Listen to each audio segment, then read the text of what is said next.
Hey guys, Jason Balin at Hard Money Bankers, Chris Haddon at Hard Money Bankers with your Private Lenders podcast. Thanks for joining us today. So we're in an ever-changing spot with the private lending market, and we're both guessing that this is going to continue to change day by day, week by week, month by month. You know, things are just very, very, very, very different. So this whole episode is about playing offense and defense. It's a term that Chris and I have used in the past, but I think now more than ever, you got to be playing offense and defense kind of at the same time. And what do I mean by that? You got to manage your existing loan portfolio to make sure all of those loans stay in performance. You get monthly payments. You spend time with your private capital investors, but at the same time, we got to be writing new loans. You got to play offense. You got to be doing deals. If you're playing defense all day and you're just managing your existing portfolio, it's going to be tough to continue to weather this storm as things change if you're not writing new loans. And in our opinion, you know, a loan that you wrote today is probably better than a loan you wrote 30 days ago because we're all adjusting our underwriting guidelines and making sure we're writing smarter loans. Yeah, for sure. Like there have been a lot of pros and cons that we've been talking about. We've been very active about talking about the good things that will come of this situation. And some of that, like we've mentioned in a couple different areas of the Hard Money Mastermind, a couple different content pieces, is that most of our competition disappeared because they all had Wall Street money and they disappeared about 3 weeks ago with everything going on in the stock market. Long story short, they got their funding pulled. And companies like your Peer Street and Torak and other ones like that, I don't know, like obviously I'm not part of those companies. I don't have all the exact information, but it appears like they're not lending anymore and made that public a few weeks ago. So being private lenders with private capital means there's a lot of opportunities out there right now. And it honestly reminds me of 2008 when we started. So I want to talk about some of the differences between then and now, just here as we're getting started. So we actually got started in late 2007, started setting things up, getting some leads in, getting our stuff together, closed our first loan in December of 2007. And then like everything was crashing, like everything was going down, down, down. Granted, it was a different situation. It wasn't a virus pandemic. It was a real estate and financial and banking system collapse. And the real estate market, the residential real estate market was a big part of the problem in that one. So when we were starting, like the difference between us and our competition, like one, we were raising capital. We didn't have much capital and we had to put it together on the fly. We did have a lot of opportunity because again, in that time frame, a lot of the competition disappeared because they took hits, maybe lost whatever funding they had, or maybe they had bad stuff going on in the portfolio and took hits that way because they got overly aggressive when the market was hot. So there's a lot of opportunity when we started there and we had to put together the capital, but we did not have the outstanding portfolio. We had just started and our loans were starting at the bottom. So that's a difference for us between then and now, is that now we have both, more of both. Obviously, we have a 200 plus loan portfolio that's going to see more delinquencies than normal. It's going to see more delays in construction jobs than normal. And we will have more workouts than we're used to. And that's just the reality of it. How bad is it going to get? We don't know yet. We don't know where the market's going. And on the other side, we have a lot of good loans to look at because there aren't that many lenders out there. And there are great borrowers who can't find money, which feels a lot like 2008, doesn't it? Mm-hmm. Exactly. Like I remember our loan quotes back then, we knew that they were overly conservative, but we had to make it that way in order to raise capital. We had to do super. That's right. Deals. So yeah, do you remember? I mean, we would do low LTV deals to strong borrowers and use cross collateral. Like we could just ask for whatever we wanted. Yep. Everybody had good credit. It was strong collateral. We were lending out at 15-5, which is today at 13-3, and we're continuing to keep everything at 13-3 for now. But that's what happens with it, and you got to be cautious. And I think if you're a newer hard money lender or somebody who's a little bit nervous or doesn't have unlimited capital at their disposal to do whatever they want with, it's all about the deal. It's a strong deal. I mean, I'm sure you've watched a lot of our previous videos that we've been doing about raising capital strategies, and you need a strong deal and you need that bait in order to bring an investor in, especially if it's at the beginning and they understand the game and they understand it. A quick story related to our buddy who's a capital investor of ours and also lends out his own money. He reached out. He's like, I'm on pause. I'm out. Like, I don't know what's going to happen. I'm nervous. We're like, what do you mean you're out? Like, this could potentially be the best time right now. And and I was like, so you're telling me if one of your borrowers came to you and was looking for $400,000, they're buying a property for 400,000 and they need 100 grand from you, you wouldn't do it? He was like, well, of course I would do it. And I was like, well, you're not out of the game. Those deals could exist. Those deals do exist. You do, just because, a lot of investors think that you're going to underwrite deals, you're going to structure your deals that you did 30 days ago. And 30 days ago, those deals were all fine deals and they were great. And they were great deals. But now people are cutting back and being more conservative, and everyone here needs to be doing the same thing. Yeah, I mean, exactly. So there's no reason to be out of the game. Like if people are watching and they're nervous about how to lend or whatever, like the reality is you can't do the loans that you were quoting 6 months ago. It would not be smart. We're quoting loans going into a down market. We don't know how bad it's going to be, like this summer, later this year. A couple thoughts on that. One, the unemployment rate that's going to happen, the unemployment rate that has already started, the past couple of weeks, just millions and millions of unemployment filings, is going to continue to rise. How is that? I'm specifically thinking about that economic part of the situation. How is that going to affect residential real estate? A little soon to say. I mean, granted, compared to other aspects of the market, commercial real estate, stocks, stuff like that, residential real estate, I think is going to be as strong as anything else. But in a situation like this, everything is going to take some kind of hit because it's going to be a recession and we're going to have high unemployment. And go ahead. And yeah, we're in essence writing loans going into a down market for the first time. We've been lending for 12, 13 years, and it was always either, going up or like kind of stable. So we're writing loans going into a down market, and we have to do it in the right way. And it's doable. And the people at the top of the industry always come out on top. You know what else I've noticed? I'm about to jump into something there, but something occurred to me is that so I work with our capital investors very closely. I've been doing investor relations since day one at HMD. And we've known these people for a decade plus, and I know them well. And a lot of them, well, let's just talk about the most savvy. We have a few whales, like 7-figure plus guys with us, and they're sharp in every aspect of business, and real estate and finance and everything else. Right now, those guys have the most appetite. Those sharks have the most appetite for deals, strong deals that we can deploy money into going into this market, because they know that there's good money to be made when there's turmoil out there. And a lot of the B and C players aren't much of a factor. And so the A players come in and gobble everything up. Like I've been watching that attitude about them. And it's really interesting to see, because like I said, like we were in a very different position in the last economic downturn, very different position professionally in our business. So I mean, there's deals to be done, and go ahead. I mean, a few things on that. I mean, number one, they, number one with that, they want to deploy capital and they're not sure where else to put capital because it's either cash or private loans or something that's, stable and smart, and private lending perfect for that. Right. So that's part of it. They also realize there's a lot of opportunity there. And they know, just like we do, that, yesterday we might've written a loan for 130 and now we're writing that loan at 100 or 110. It's a no brainer. It's stronger.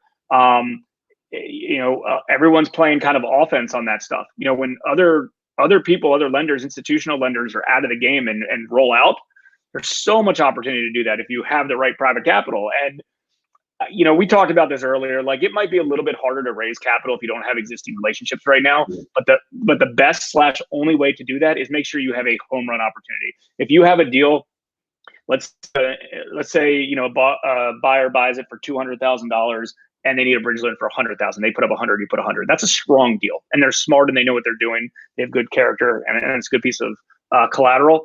That's a deal that you can approach a savvy real estate or private lender that has capital, and they'll understand that deal and be like, yeah, this is a no-brainer. I'm gonna make that work. Yes, the market's changing. Yes, who knows what's going to happen with that unemployment. And honestly and obviously, different areas of the country will get affected differently. Depending on where you're located.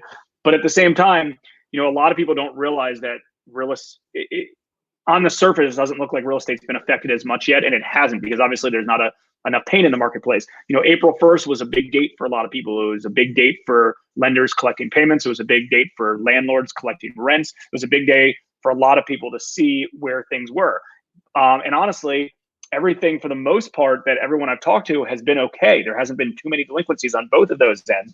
But as April 1st turns into May 1st and then June 1st, those numbers will continue to to increase, and then eventually it'll be more pain. And as there's more pain in the marketplace, more people want to unload properties, or the real estate market softens and things like that. So those are all things to keep in mind. And the guess is that like in the fall, the real estate market will not necessarily be in trouble, but you'll be able to see more drastic changes. Now, stuff that we've talked about, which I think is important, is staying inside the median housing price neighborhoods. If you're inside the median housing price neighborhoods, usually they don't get affected as much as the higher end stuff, condos, lower end stuff, things like that. Those are usually where most first time home buyers and regular homeowners that want to buy their second or third house are safer. New construction's tough, things like that. The one other thing that we didn't mention is, I'm sure everybody saw that press release from Chase, and I'm sure a lot of other banks are going to do the same, that they're requiring higher credit standards to get loans, 20% down and 700 plus credit scores. So those are going to be important kind of moving forward. And that's probably the industry norm. I don't blame them for that. I don't even think it's unrealistic for them to do that. In general, we've always been in an environment where lending is somewhat too easy. And again, that helps all of us. So I don't want to say I'm against it. It does help all of us. It helps first-time home buyers sell their flips. It helps rental property owners take out our loans that we do short-term bridge loans on. But at the same time, I understand why they do it, and it's realistic. And again, we have to adjust to it. Now, the good part is nothing's tanking overnight, right? The good part is we're getting a warning. The sign is on the wall that this is going to occur. That being said, cut back your underwriting. And the best part about all of this right now is that all of these borrowers I talk to 1,000 new inquiries 1,000 leads every month, right? And every single person I talk to, I forewarn them, and we've trained our consulting clients and our partners in other offices the same way. I was like, upfront, tell them, good news, we're actively lending. Yes, we're a little bit more conservative, but we're still actively lending, happy to help you out. So all of a sudden, if you drop a bomb that you're only lending 50 LTV, they already know you're going to be, you're cutting back a little bit. So that's the right. So, and it works fine. And we've been doing a lot of really, really strong deals, and outsiders looking in, including our private capital investors, like, wow, these deals are really, really strong. Now, obviously, that goes back to the marketing engine, and we have to all consider ourselves marketers and making sure we're getting lots of opportunities. But the good opportunities will get funded. It's that simple. Yeah, no, I totally believe that. And this is what. Go ahead. What would you have in mind next? I was also thinking about the concept of a stress test that Ian was talking about. Yeah. In a number of different ways, like a down market like this is going to be a stress test on every aspect of your business, even like marketing and everything else. So everything gets more difficult when it's on its way down. And again, like I was saying before, like the top guys in whatever niche it might be are going to come out on top, because that's just how things go. So like if you have been cultivating relationships with your capital investors for a long time, strong relationships, working with them, taking care of what they need, those relationships are going to remain strong in the down market. If you have been growing your database of potential borrowers and real estate investors for a long time, that is going to come in handy now. If you have been communicating with these people and say that, 95% of them have never borrowed from you, or maybe they did in the past and they don't anymore. If you have been staying in front of these people and building and cultivating this database, it's going to come back around in terms of, if you can still lend, you're going to get all these people back. Like, we're lending to super strong borrowers that maybe we knew in the past and maybe we didn't. They didn't come to us for money. They thought we were too expensive. They could get the institutional, all good. But they know exactly who we are and what we do. Right. Again, and I'm not saying that we're doing tons and tons of deals. Our entire model right now is we're trying to do about 60 to 75% of the deals right now that we get that work. And the reason why, it's all about supply and demand. Like, I believe if someone's very, very capitalized right now and wanted to be greedy, they can do tons and tons of deals. I don't believe that's the play. So we created a metrics that our goal is, we're used to doing about 20, 25 loans a month. Our goal is to do about 12 to 15 loans a month right now, just to kind of weather the storm and see where things go. And the way that we judge that is straight supply and demand. If, for instance, based on our metrics, if we were able to do 30 deals right now, that means we're way too conservative or way too aggressive. If we weren't able to do any loans right now, that means, we were too conservative and we'd have to shut that off. So we're in the middle right now to be able to close about 3 deals a week, because that's where our game plan is, about 3 deals a week, and it's working. And In the future, we'll see. We'll readjust, but we're trying to cherry pick the best 3 deals that we can. So why don't maybe do you want to just dive in real quick? Just a few things related to managing the existing portfolio with what we're telling borrowers and lenders, educating some of our lenders. Yeah. And then I'm gonna jump in afterwards with some tips that we're doing right now to get as much deal flow as possible. Okay. Yeah. So this is, again, this is a work in progress because this is the first for us, like going into a down market and having to do workouts. I mean, obviously we've had plenty of defaults in the past and workouts and everything else and delinquencies. Like that's just part of having a loan portfolio, but the percentage of those increasing is something that's new, and people actively reaching out to us asking if they can not make their payments for a while is very new. So let's talk about a couple aspects of it. Number one, we are proactively communicating with our borrower clients to see if their construction jobs are stalled or moving along, because different jurisdictions are different, and if they can continue to make their payments. If they can make their payments, they need to make their payments. None of this is being waived. If they maybe some people got laid off or their job is totally stalled or they're out of money or something like that, and they say, look, I cannot make this payment, then we're going to have to, it's our responsibility to work something out, collect it later. Maybe it's default interest, maybe it's not. We don't 100% know how this is going to play out yet, of course. The best we can do right now is have a super high level of communication with everyone involved, just so we know what's going on and what to do. Like, if people get a couple months behind, are we pulling the trigger on a default attorney letter right away? We're not. Like, we got to figure some of this stuff out, and that's going to be a work in progress. At the same time, it's the exact same messaging with our capital investors, and I've been talking to them by email and by phone frequently. Another thing that's important about our system is a lot of communication with them. So even when it comes to the weekly interest payments that we send out to them, it's like we're touching them a lot via email, even if it's not just picking up the phone. And they get different notices and they get statements, and then they get a custom letter from me. And then, I speak to a number of them. So they're getting touched in a number of different ways, and they know that we're here. They know that we're working on it. They know we're going to have some delinquencies and headaches. And they also know that we have good new opportunities on the origination side, and everyone's on the same page. It's just high level of communication. We're going to get through this together. And also the part about, like, you can't have too many eggs in one basket. I mean, some of these, we haven't had this yet, but you could see people getting nervous about lending right now and potentially being like, I don't want to put my money into hard money right now. You could see that. And that's why you can't have too many eggs in one basket. Like the guys getting institutional money did. They all getting their capital from just a couple sources, and those sources were basically identical, and they disappeared. Then they can't lend. Their business is over. And if we had, like, even on the private capital side, say we had a very wealthy family office fund 80% of our portfolio or something like that, and they pulled out, we'd be screwed, right? Yeah. So that's why we've always made a very conscious effort to spread out our capital to a number of different people and groups, because people might be in different positions. They might have different ideas. Like, so we have a little insulation in that regard. And granted, no one's pulling out yet, and I think we should be fine. And a lot of that does go back to the relationships that we've been cultivating for so long. It comes to fruition. Yep. Like that. All those efforts pay off now. All those, steaks at Morton's and, bottles of wine that you buy and like little excursions that you go on help strengthen that relationship for when stuff goes down. Yeah. And also keep in mind, we've had a solid track record for a long time with the same investors over and over that made really, really good returns. And, I'll never forget, there's so many times where we, let's just say, considered cheaper capital, different sources of capital, things like that. And, you look back and be like, I'm glad we didn't do that, because that would have run into problems. It's very easy as an outsider to be like, hey, you're lending out a note rate -3. So these investors are getting 10%. That's high. Can't you get 6, 7, 8%? You guys make more money.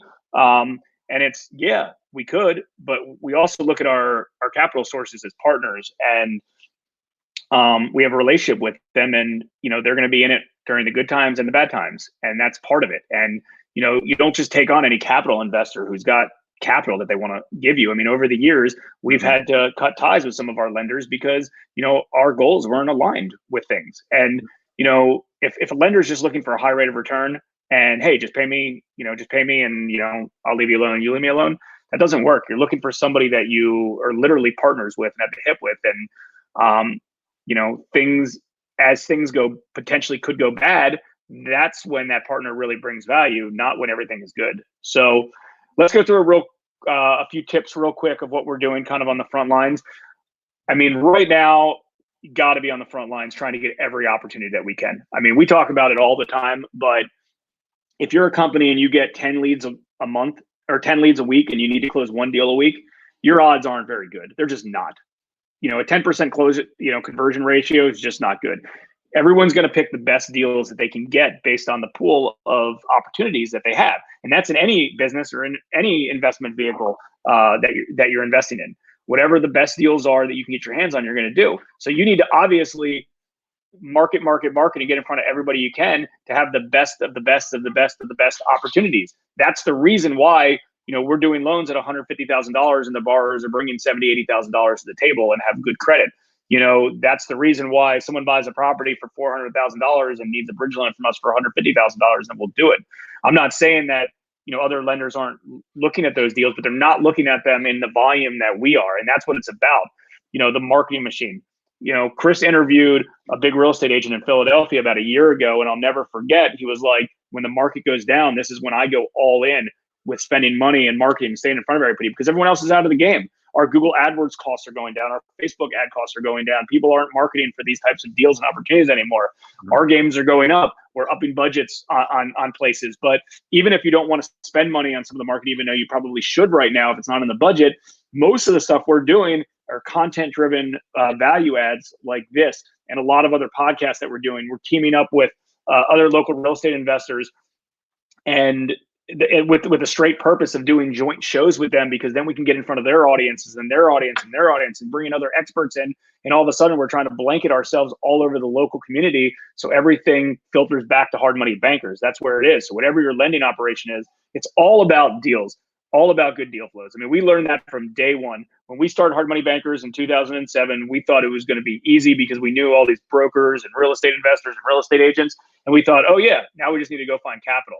Well, guess what every single capital investor told us? Yeah, well, if you have good deals, I'm happy to fund them. All wealthy, rich people are looking for opportunities to deploy their capital, and that's what they need help with. So if you have a good deal and a good opportunity, you will get your deal funded. It's that simple. So spend the time right now. Obviously, you got to be playing offense on capital as well. Don't get me wrong. But at the same time, go all in and find opportunities, deal after deal after deal after deal. That's where it's at. Do whatever you can to get in front of your audience. If you don't have a big email list, now's the time to grow an email list. If you don't have a social media following, now's your time to grow your social media following. Most people are somewhat at home anyways with less transactional work to do. So now's the time to play offense. 100%. And, I was thinking about that the other day. I mean, you guys hear this from us constantly because when the market was down, it was all about deal flow. When the market was going up, it was all about deal flow. When the market's going down, it's just always the case. And, I was we were speaking to a few private lenders on a group call the other day, just checking in on the market and stuff. And I noticed one guy said this thing, kind of the real estate agents used to say back in the day. I used to hear, but this private lender goes, "Oh yeah, because guys, I don't do anything. I don't do any marketing at all. I'm all by referral." And exactly. I'm like, I heard that too. So you just admit that you suck at half the game. Yeah, exactly. That's not a badge of honor, guys. That's not a badge of honor. That's just saying that I'm not good at a lot of this business. Yeah. So he's going to have to deal with whatever leftover deals that he can get. And don't get me wrong, you can do deals on that. There's deals out there, but I want to do the best of the best deal. For instance, if you're a private lender, you have $100,000 and someone comes to you and says, "Hey, I'm buying a property for 200. Will you give me 100?" And then the next person comes to you and you're like, "Oh shoot, this is a home run deal." The next person comes to you and says, "Hey, I've got 200 that, I'm buying it for 200. Will you give me 50?" It's like, oh, well, now that's a stronger deal. You got to attract the strongest deals. And so many people think they're doing strong deals. It's I've heard a lot of private lenders recently being like, "Hey, hold on, we got some comments. Nothing too crazy on it, but oh, it just says Facebook user because he's not authenticated. Okay, it's weird posting to a group. Anyways, shoot, I lost my train of thought. I've heard a lot of people say, "Yeah, I'm doing strong deals." I'm like, "Well, what are your deals?" He's like, "Well, I was at 70 LTV, now I'm at 65 LTV, and they were only bringing 10% to the table, now they're bringing 20% to the table." Well, let me tell you straight, that is not enough. that deal goes sideways, you will be in trouble. Over the last 13 years, our max LTV has always been 65% LTV. And let me tell you, if deals start going sideways, they go sideways, and we're scraping by to get principal back. And we have 35% real equity margins in those deals, and the numbers still end up being tight. It's that simple. So again, reevaluate your business, make sure you're finding good deals, and if you have good opportunities, you'll get those deals funded. If you don't have the private capital, find someone else locally in your market, maybe just a hard money lender. Worst case scenario, you broker a deal to them. That's worst case scenario. But use this opportunity right now to get in front of your audience and to really find some really, really good deals to solidify capital with. Yeah, and I would say the same thing on the capital side. Even if you don't have those relationships in place with private capital, now's the time to start cultivating that. Now's the time to start building it. Now it's the time to start putting the message out there to potential investors that, hey, when this thing shakes out, there's going to be a lot of opportunity, and stay constant with that communication about that. There's going to be a lot of opportunity for private lenders when this thing shakes out a bit, and for years to come after that until it turns into a hot market again. Yeah, that's a very good point, because I'm willing to bet that if it's a newer investor you have a meeting with, they're the first questions they're going to ask is, are you still lending? Like, I thought everybody isn't lending anymore. Like, what, why are you, how are you guys still lending? And you look them in their eyes with confidence and say, of course I'm lending. It's a better time to lend now than it was 30 days ago. The opportunities that we're getting are great. And we're cherry picking the best of the best of the best deals. And you explain that to them, and then you show them an example deal flow of something you would do, even if you haven't done a deal like this in the past. And all of a sudden they're like, oh shit, like I didn't realize, fine, I'm in. Like, this is a good time on both sides. Be optimistic, but obviously be cautious, and you got to be smart about it. Nobody's out there saying, hey, lend on dumb deals. And they're hard to find good deals. They're out there, but you want to try to find the best of the best ones. 100%. All right, guys. Hope you guys followed along and had fun on this Private Lenders podcast, and we will see everybody next week.